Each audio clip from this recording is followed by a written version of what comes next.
మన దేహం అనేటువంటిది ఒక దేవాలయమే. దేహో దేవాలయ కృప్తో జీవో దేవ సనాతన. ఈ దేహం అనేటువంటి దేవాలయంలో హృదయం అనేటువంటి ఒక స్థానం లోపల ఈ యొక్క దివ్యత్వం అనేటువంటి ఈశత్వం అనేటువంటిది ఉంటుండాలి. ఈ త్రిగుణ స్వరూపులైనటువంటి బ్రహ్మ విష్ణు మహేశ్వరులు ఇందులో నివాసంగా ఉంటున్నారు. కేవలము బ్రహ్మ ఒక చోటు, వైకుంఠము విష్ణు ఒక చోట వైకుంఠంలో ఉన్నాడు, స్వర్గములో ఉన్నాడు, కైలాసంలో ఉంటున్నాడు ఈశ్వరుడు. ఈ విధంగా భ్రామించుకోవటం కేవలం అజ్ఞానం యొక్క లక్షణాలు. వారు కూడా ఒక్కొక్క కాలం నీళ్ళంతా కట్టుకుని ఒక దగ్గర ఉంటున్నారంటే వారికి మానవులకి ఇంకా భేదమే ఉంటుండాలి. నాది కైలాసము, నీది స్వర్గము, నీది వైకుంఠం అని వారిలో కూడా ఈ భేదం ఉంటుంటే ఇంక మానవుల కంటే హెచ్చైనటువంటి వారు ఎట్టవుతారు. ఈ దేహం అనేటువంటి దేవాలయము ఒక్క చోటు కట్టినటువంటిది కాదు, మూవింగ్ టెంపుల్. ఎక్కడికి వెళ్ళినా అక్కడికంతా కూడా ఉంటుండాలి ఈ టెంపుల్. భగవంతుడు మన వెంటనే జంటనే ఇంటనే కంటనే ఉంటున్నారనేటువంటి సత్యాన్ని మనం గుర్తించి వర్తించడానికి ప్రయత్నించాలి. మనమే దైవ స్వరూపము. అంతవరకు మనం పోయినప్పుడే ఈ యొక్క యథార్థమైన పూర్ణత్వాన్ని మనం పొందగలము. ఆ పూర్ణత్వాన్ని కూడా మనం గుర్తించగలము. మీరందరూ భగవంతుని బిడ్డలే. మీరందరూ సోదర సోదరీమణులే. నిజమైన మానవత్వాన్ని, వ్యక్తిత్వాన్ని సాధించాలనుకున్నప్పుడు మీరు సేవలో ప్రవేశించవలసిందే. స్వార్థాన్ని త్యాగం చేయవలసిందే. దేశసేవను ప్రధాన లక్ష్యంగా పెట్టుకోవలసిందే. ఈ లక్ష్యంతో గమ్యం చేరేంతవరకు మీరు ప్రయాణం సాగించవలసిందే. దీనికి వయోపరిమితిగాని రిటైర్మెంటుగానీ లేదు. మీ కడపటి శ్వాసను కూడా సేవలోనే వదలాలి. సేవయే మీ జీవిత లక్ష్యము.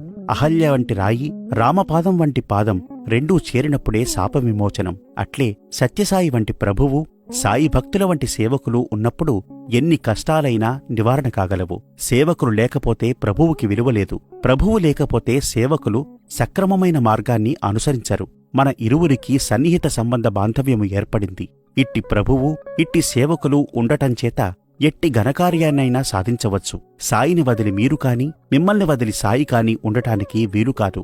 దీనిని దృఢం చేసుకుని మీరు సేవలో ప్రవేశించండి. కనుక ఈనాటి మానవుడు హృదయాన్ని ఏమాత్రమూ లెక్క చేయటం లేదు.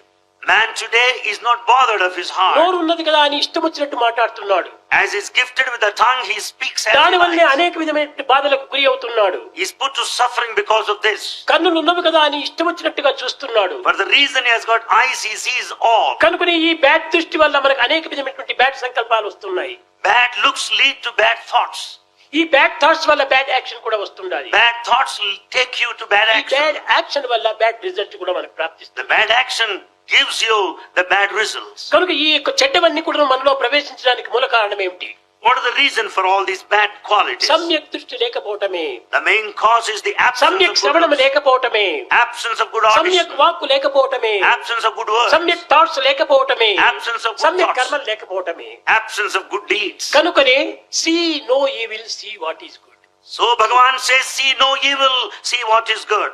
Talk no evil, talk what is good. Talk no evil, talk what is hear good.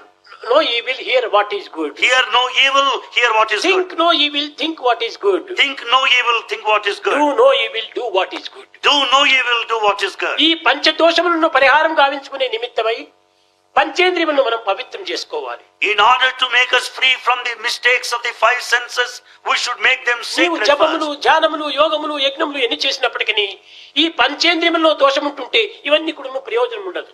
All your penance, meditation and sacred rituals are waste if you don't ఇవన్నీ కూడా sanctify the senses. బాహ్యమైనటువంటి ప్రకృతికి సంబంధించినటువంటివి. They are all merely external, outer things. అసూయ అనేటువంటి యొక్క దానవత్వమైన గుణాన్ని మనం ఏమాత్రము ప్రవేశింప చేసుకోరాదు. అసూయ చేరినటువంటి యొక్క మానవుని యొక్క హృదయము వికాసాన్ని, విజ్ఞానాన్ని నశింపచేస్తుంది. కానీ రెండవది మరొకటి ఉంటుండాలి.